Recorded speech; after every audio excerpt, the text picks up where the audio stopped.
Question है कि जो एक क्वाड्रिलेटरल है चतुर्भुज ABCD, तो इसका पेरीमीटर यानी परिमाप दिया है 120 और BC की लंबाई है 48 सेंटीमीटर और CD की लंबाई है 17 सेंटीमीटर और AD की लंबाई है 40 सेंटीमीटर।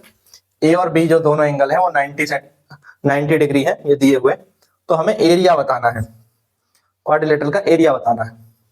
तो चीज को समझे, देखो यहाँ पर एक क्वाड्रिलेटरल है ABCD।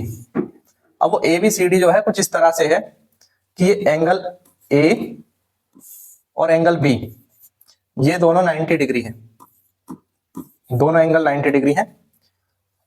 ये BCD ऐसे मान लेते हैं। BC की लंबाई दी है 48 और CD की लंबाई दी है 17, वहीं AD की लंबाई आपको दी हुई है 40 और परिमाप यानी पेरीमीटर जो कि चारों भुजाओं का जोड़ होता है वो 120।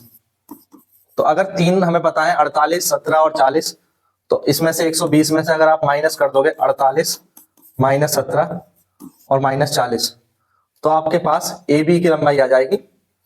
इन तीनों का जोड़ देख लो कितना आएगा, ये आएगा 105। तो AB आपके पास आ गया 15। एक सेकेंड, ये आ जाएगा आपका 15 सेंटीमीटर। अब हमें एरिया निकालना है, तो बहुत इजीली हम एरिया यहां से कैलकुलेट कर सकते हैं। आप देखोगे तो ये ए, इसको मैं अगर पॉइंट E मान लूं तो ABE और D एक रेक्टेंगल है, ABE और D, तो इसका एरिया हो जाएगा ये 15 है, तो यहां तक की ये लंबाई ये 8 हो जाएगी और ये नीचे वाली 40 हो जाएगी, टोटल 48 है। तो यानी इसके जो है 15 गुणा 40, तो ये एरिया हो जाएगा 600 सेंटीमीटर स्क्वायर। और अगर मैं इस ट्राइंगल का एरिया निकालूं तो ये ट्राइंगल रेक्टेंगल ट्राइंगल है जिसमें ये लंबाई 15 है, अब ये क्योंकि ये 15 है तो ये भी 15 होगी। तो ट्राइंगल का जो एरिया है ट्राइंगल CDE कैसे निकालते हैं, 1/2 इंटू लेंथ इंटू हाइट। तो यानी बेस इंटू हाइट हम ले लें तो 8 इंटू 15, ये इससे कैंसिल हो जाएगा 4 बार, ये आ गया 60।